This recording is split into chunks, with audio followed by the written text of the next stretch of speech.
খেলতে গিয়ে নিখোঁজ কিশোরী, চাঞ্চল্য হরিশ্চন্দ্রপুরে। মেয়েকে দেখতে না পেয়ে কান্নায় ভেঙে পড়েছেন পরিবারের লোকেরা। 72 ঘন্টা কেটে যাওয়ার পরেও মেয়ের কোনো খোঁজ না পাওয়ায় পুলিশের দ্বারস্থ হয়েছেন বাবা। পুলিশ সূত্রে জানা গিয়েছে নিখোঁজ কিশোরীর নাম ললিতা দাস, বয়স 13। তার বাড়ি হরিশ্চন্দ্রপুর থানার মহেন্দ্রপুর গ্রাম পঞ্চায়েতের বড়াডাঙ্গি গ্রামে। বৃহস্পতিবার বিকেল 5টা থেকে সে নিখোঁজ হয়ে যায়।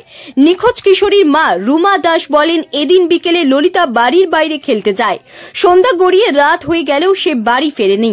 আত্মীয় স্বজনদের বাড়িতে খোঁজ নিয়েছে, কোনো খোঁজ পাচ্ছে না কেউ হয়তো অপহরণ করেছে মেয়েকে। অভিযোগের ভিত্তিতে তদন্ত শুরু করেছে হরিশ্চন্দ্রপুর থানার পুলিশ।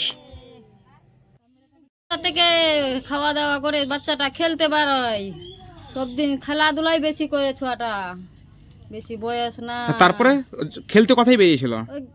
গ্রামের দিকে।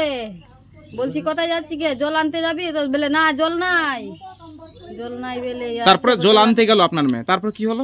না, তখন থেকে আর দেখতে পাইনি। বলছি তো গ্রামে আছে, তারপরে সন্ধ্যা লাগা আছে, তারপর বেরিয়ে ছাপছি, দেখছি আর যত রাত হচ্ছে আর পাচ্ছি না ছাবে। মানে গত কাল সন্ধ্যা থেকে নিখোঁজ হয়ে গেছে? হ্যাঁ, সন্ধ্যা থেকে।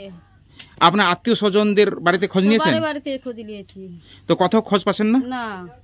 তো কোথায় যেতে পারে কি মনে হচ্ছে আপনার?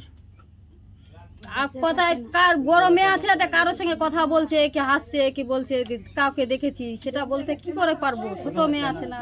কতদিন বয়স হবে আপনার? 13 বছর। এরকম কারোর সঙ্গে কোনো সম্পর্ক ছিল?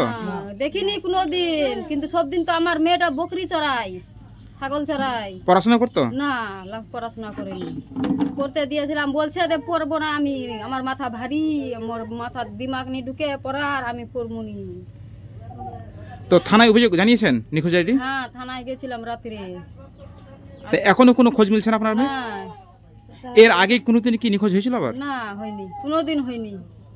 আজকে কালকে হঠাৎ। আপনার পরিবারে কটা ছেলে মেয়ে? 3টা, 2টা মেয়ে, একটা ছেলে। এ কি বড় না ছোট? ছোট, এটা ছোট সব থেকে, কলার মেয়েটা। আপনি কে হলেন? মা। আপনার নাম কি? রুমা দাস। আপনার বাড়ি? বাড়ি বড়াডাঙ্গি।